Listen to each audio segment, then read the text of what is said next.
Every hero in Overwatch has multiple strengths.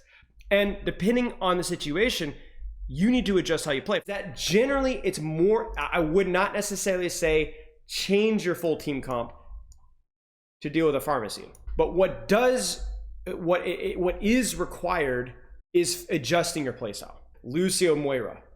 And how many times have you guys seen this? Moira sits there and heals the tank, or tries to right click the Pharah, or the Lucio tries to just sit in the backline. No. You have to adapt. You have to adjust. Okay, they're on a pharmacy. We can't directly help versus the pharmacy, so we need to find value elsewhere, right?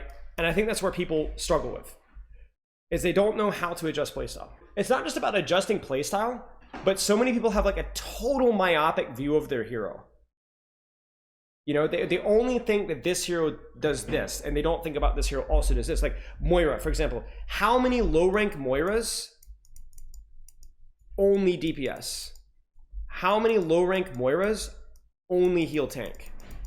But in actuality, Moira is good at both. And depending on the situation, depends on which one is more important, or doing both.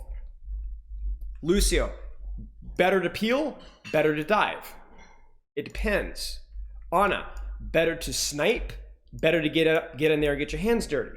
Brig, better to peel, better to brawl. Reinhardt, better to win the tank trade or pin backline, LH Cloudy style. You guys get what I'm saying?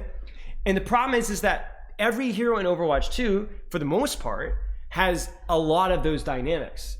I did that Lifeweaver video just the other day where we talked about how there's like 4 different things that Lifeweaver brings to the table. And each situation demands you to think about which one of those things you bring to the table, but people don't do that. People don't adapt their playstyle. Every hero in Overwatch has multiple strengths. And depending on the situation, you need to adjust how you play. For example, if you're playing Reaper in a pharmacy, you can absolutely play Reaper in a pharmacy.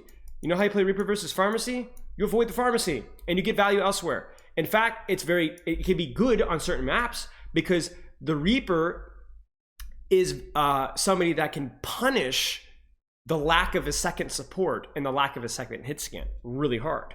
Tracer, I made that video on Tracer versus Pharmacy, right? It's one of, actually, that might be my biggest YouTube short. I don't really remember. And the way that Tracer deals with Pharmacy is avoiding Pharmacy, going elsewhere. Like Pharmacy's over here, avoid Pharmacy, right? Find value elsewhere.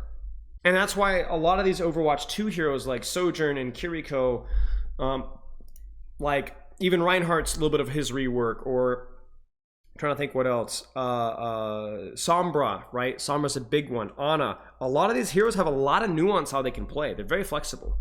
And if you're not like utilizing that flexibility, you're gonna have a really, really hard time. I think one of the most challenging things that I ever did was play Brig into spam. How do you play Brig into Pharah? Chat, how do you play Brig into Pharah?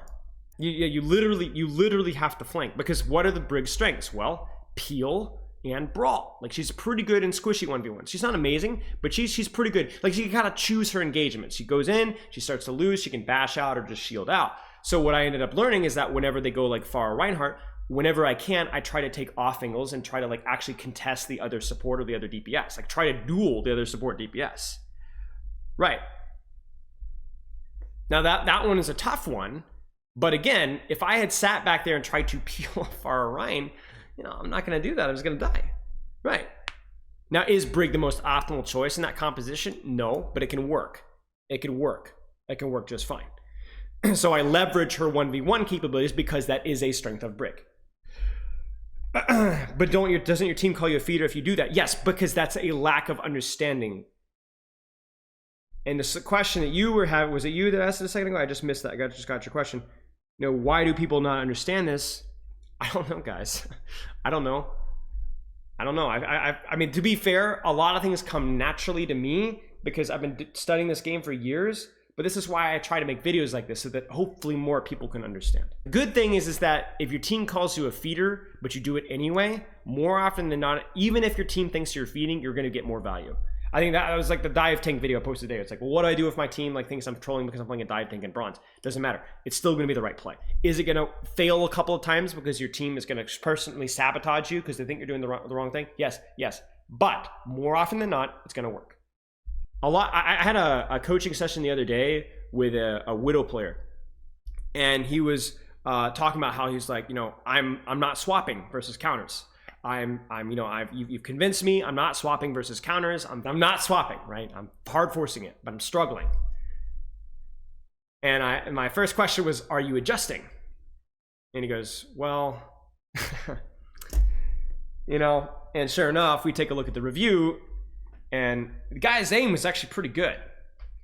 But, you know, Winston on the flank, you know, Tracer just doesn't change playstyle at all, does not adjust whatsoever, and dies repeatedly. And that's where we had to like work at that and be like, listen, you should hard force Widow, but you got to adjust. My point, when I tell people not to swap, I'm not saying you shouldn't adjust. You need to adjust. The point is to stick with a hero, adjust your playstyle. And if you don't know what you should be adjusting, think about your hero's strengths and experiment. So I think it's like, you know, how you use grapple in a Widow 1v1 and how you use grapple versus a Winston are two very different things. I do think people are afraid to experiment most of the time. I think so too. It's easier to play the safe play, like, you know, heal bot or play with your team, and then blame, you know, something else other than yourself, right? It's hard to limit test and experiment with things, make mistakes, and then take responsibility for, you know, trying something but it not working, right? But the ultimate thing is that you have to be willing to lose some stuff to figure something out. So I don't know. It's an interesting conversation. And one I wish was talked about more, because, you know, give credit to the Overwatch 2 devs in this regard, is that they have done a pretty good job of giving a lot of heroes a fairly dynamic identity. Even little things like we talked about Reinhardt's charge being on a lower cooldown, you know, stuff like that, that goes a long way for giving Reinhardt different options. Briggs shield bash, not stunning, that sucks, but it now goes further. So that completely opens up her options. She's a little bit weaker at peeling dive, a little bit weaker versus peeling dive, but she actually has a lot more options in other situations. Exactly, Joel McCool, exactly. Yeah, we had to learn how to adjust playstyles. We had to learn how to completely adjust positioning, right?